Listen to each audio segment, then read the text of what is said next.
This is 99% Invisible. I'm Roman Mars.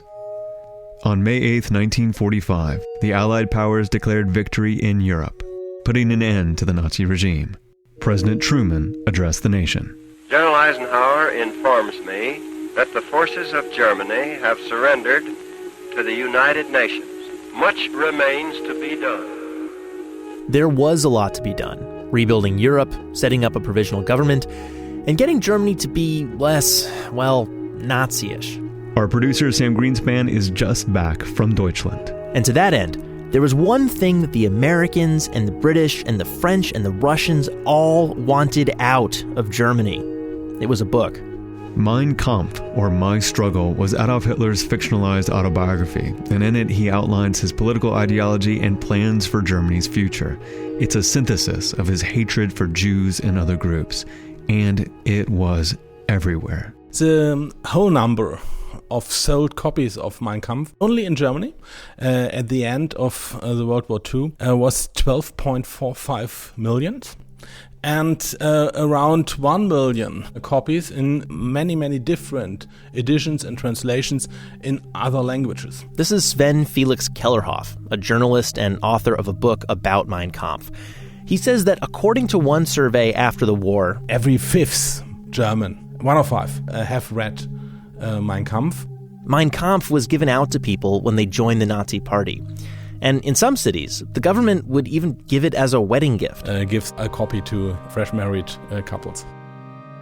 As World War II drew to a close, a lot of Germans threw away or burned their copies of Mein Kampf. No one wanted to look like a Nazi to the occupying armies. Still, the Allies felt the need to ban the book. The Allies, especially the American military government, made a law in fall of 45 which banned the Nazi party itself, and also this law banned Mein Kampf. Now, Mein Kampf was only banned outright for a few years. After all, the Third Reich had been infamous for censorship and banning books, and the last thing the new German Republic wanted was to look like Nazis.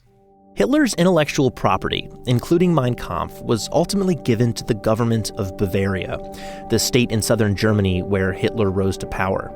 And the Bavarian government decided that as the copyright owners, they would not publish any new German editions of Mein Kampf, and they would seek to limit and control who had access to the book. That way they could make sure it was used only for scholarship and not in an attempt to revive fascism. And it just so happened that Germany had the perfect tool for the job. Something to help them deal with sensitive information that's neither censorship nor open access. The Giftschrank. So here it was, once upon a time. Here to there. Oh, this is the room. Yes. So we are in the Giftschrank. Yes. Giftschrank. Gift meaning poison, schrank meaning case or cupboard or cabinet, a poison cabinet, or in this case, a room in the basement of the Bavarian State Library. The word Giftschrank can actually mean a few different things. In a pharmacy, it's a place for keeping controlled substances. But one of the oldest usages of this word, going back hundreds of years, is a Giftschrank of a library, a box or place to lock away materials deemed unfit for the public. These materials were set aside not so much to protect them from people, but to protect people from them. Little biohazard zones for information. Over the course of centuries, these poison cabinets in German libraries have emptied and filled up, emptied again and filled up again. Their contents speaking volumes about what German society considers dangerous at any given moment. You can read the Giftschrank as a cultural history of morality of behavior. That's Stefan Kellner, a staff historian at the Bavarian State Library and author of a book about its Giftschrank. The name of my book is Der Giftschrank. Erotik, Sexualwissenschaft, Politik und Literatur. Die weggesperrten Bücher der Bayerischen Staatsbibliothek. The Giftschrank. Erotics, Sexuality, Politics, and Literature. Hidden books of the Bavarian State Library. This story begins in this library shortly after the foundation in 16th century. At this time, in the 1580s, Bavaria was a kingdom inside of the Holy Roman Empire, which didn't want the public reading works that they considered heretical. They put aside authors like Martin Luther and Galileo. Even some Catholic authors which were not okay for the Catholic Church. But while these anti-clerical writings may have been prohibited, the powers that be didn't just round up all the copies they could find and burn them. They thought it would be good to hold on to them. You have better arguments if you know what the other side thinks. At the order of the Duke of Bavaria, the library took all the forbidden literature and put it in a locked box and called it Der Giftschrank, the Poison Cabinet. The box contained about 500 works opposed by the Catholic Church, which were kept around only as a means of reference for those working to oppose the people who opposed the Church. And they may not be used without permission of the Duke of Bavaria. But over time, the Catholic Church's grip over Europe got weaker. By the 1800s, the Giftschranks of German libraries were less concerned with protecting us from the Protestant writings of Martin Luther and more concerned with protecting us from sex. And this came to the fore when the King of Bavaria acquired a private collection of books that had belonged to a guy named von Krenner. Franz von Krenner. And the king wanted the library to house Franz von Krenner's collection, which was an assortment of books for adults. Books concerning love in all perspectives. Marquis de Sade, of course, and something about whipping and so on, which was... Something about what? Whipping. People who like to be whipped and... okay. Unwilling to throw these controversial books out and unwilling to make them readily available, librarians found a home for von Krenner's erotica collection in the Giftschrank, and they were very serious about keeping its contents secure. There were 2 keys, and only if they were together, they could open the Giftschrank. It's like a nuclear launch. Yes. Yeah. And some people believed that the books inside the Giftschrank were so dangerous that they could literally make you sick. There was one librarian at that time who got crazy, Josef Scherer. And he got mentally ill. And after he was in the hospital, his friend went to his room, opened the cupboard, saw many of Krenner's books inside and said, I think that must have been the reason for his illness. Time passed. Germany fought and lost World War I, and from the rubble of that defeat grew a liberal counterculture. Dadaists proclaimed that art was dead. Expressionist films explored the darkness of the soul. Berliners passed late hours at cabarets. Nudists challenged traditional modesty. Berlin in the 1920s, it was center of all forms of different life experiments. Huh? And at the center of all this was a physician named Magnus Hirschfeld. And he founded an institute for all those people which had another sexual orientation than usual. Hirschfeld also promoted acceptance of transgenderism, STD prevention, contraception, and women's emancipation. He wrote that, "The woman who needs to be liberated most is the woman in every man, and the man who needs to be liberated most is the man in every woman." But this liberal renaissance in Berlin would not last for long. As the Nazi Party rose to power, Hirschfeld's Institute for Sexual Sciences had become a target. Magnus Hirschfeld was very famous at that time. He was gay, he was a Jew, and he was leftist. In May of 1933, the German Student Union, a group affiliated with the Nazis, raided Magnus Hirschfeld's Institute. They threw many of his books onto the street and burned them. This was 4 days before Nazis all across Germany started burning books by Jewish authors in public rallies. But even so, the new regime didn't get rid of everything. Bavarian State Library, they said we have to keep them because we have to know what the enemy writes and to fight with him. So of course, Magnus Hirschfeld's books went into the Giftschrank. 12 years later, in 1945, the Nazis had lost the war.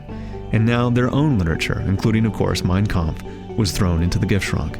The hope was to denazify Germany and build a new society. But Germany did not become a new society. It became two new societies. As the communist barrier between East and West Berlin grows higher and stronger, the more determined grows the will of those in the East to escape. Along the border, East Berliners are forced to evacuate their homes, as the communist police moved to prevent their escape. The two Germanys would eventually each have their own government, their own culture, and of course, their own libraries. And the contents of each side's Giftschrank became a mirror for what was deemed dangerous in East and West.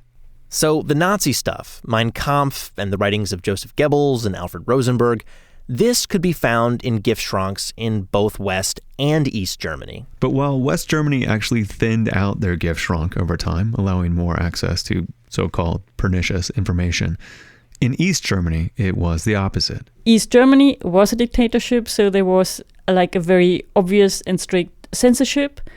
Western print material wasn't normally accessible. This is Elena Demke.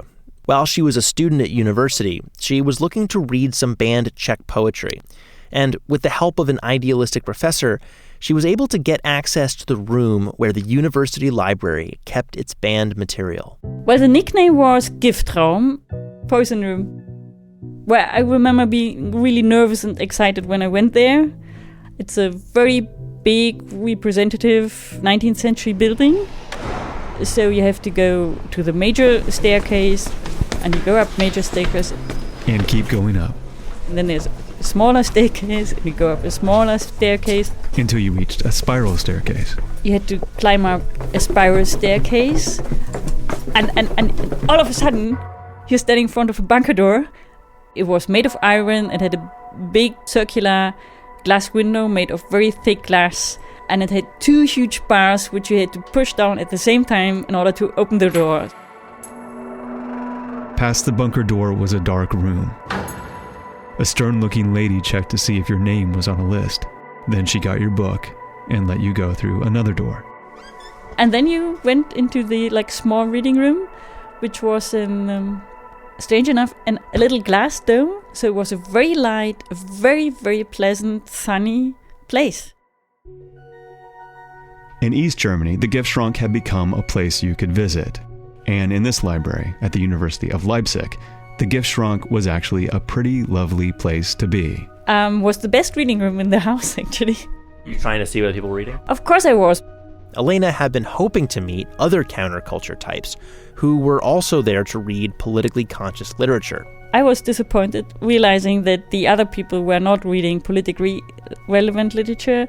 And when I saw pretty students reading fashion literature, I thought, okay, she chatted up her professor to get access to the poison room to read fashion magazines from the West. Within about a year of Elena visiting the poison room, the East German government had collapsed, the border was opened, and Germany was reunified. All across the former East, Giftschranks shrank. Literature critical of the East German government, magazines that showed life in a capitalist society, they were taken out from behind iron bunker doors and returned to normal circulation. Today, the physical rooms and cabinets that once served as Giftschranks all across Germany are mostly empty. Their contents return to the regular stacks, but not everything. Today, Mein Kampf is kept in what Stefan Kellner calls a sort of virtual Giftschrank. A virtual Giftschrank. Meaning there's no physical box or even a particular room cordoning off the books from the user. Rather, the library relies on the infrastructure of their catalog and checkout system to create a series of checkpoints between the user and books that the library wants to keep an eye on. When you search for Mein Kampf in the database, you can't just order it. You have to go see Susie. Genau, mein Kampf ist schon wieder ein bisschen delikat. Sprechen Sie English? A little bit. Okay. Susie Kuhlbeck was the librarian on the desk that day. And she said the first thing to do... First, I want you to go to our chief to have the permission to lend it. And as long as you don't seem like a Nazi, you can get a copy of Mein Kampf, no problem. The process of accessing Mein Kampf from the Bavarian State Library should feel pretty familiar to anyone who's ever gotten material from an academic library.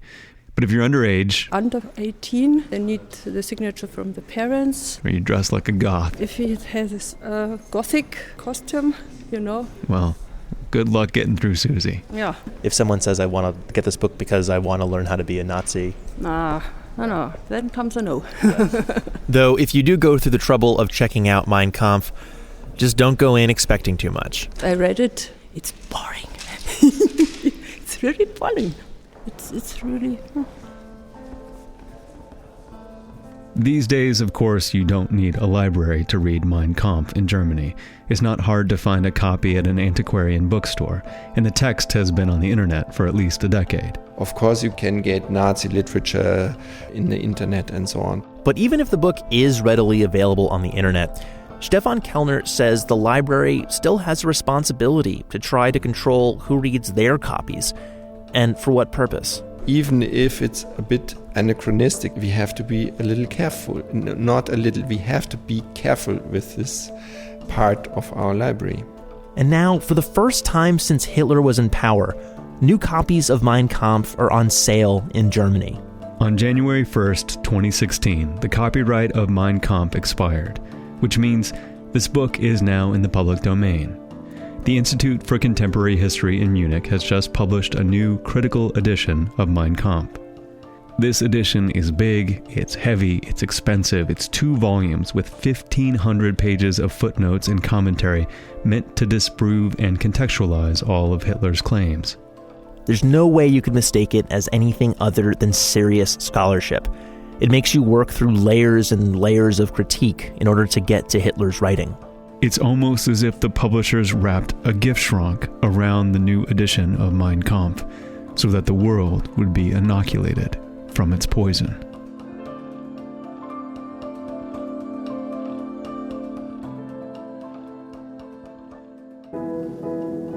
"99% Invisible" was produced this week by Sam Greenspan, with Katie Mingle, Avery Trufelman, Delaney Hall, Kurt Kolstad, Sharif Youssef, and me, Roman Mars. We have so many people to thank this week, many of whom have names I cannot pronounce, so I asked Sam to do it. Thank you to Tobias Kolb, Wilhelm Hilpert, and Peter Schnitzlein at the Bavarian State Library, Magnus Brechtkin and Simone Paulmikel at the Center for Contemporary History in Munich, Sarah Borey, Andre Kraber, Romy Kunert, Louisa Beck, Pat Mesiti-Miller, Ulf Schwekendiek, Daniel Wetzel, Siegfried Lokatis, Bernd Florat, Dagmar Huvestedt, Michelle Krasowski, and Jeremy Ott. Thank you, one and all. Thanks also to OK Akumi and Melodium for providing some of the music this week. We'll have a full list on the website. We are a production of 99% Invisible, Inc., a project of KALW 91.7 in San Francisco, and produced out of the offices of ArcSign, an architecture and interiors firm in beautiful downtown Oakland, California. You can find this show and join the fine community of people who like this show on Facebook. I love seeing all the 99PI coins showing up on Twitter and Instagram. But if you want to explore the 99% invisible activity that shapes the design of our world, I recommend you spend some time with 99pi.org. Radiotopia.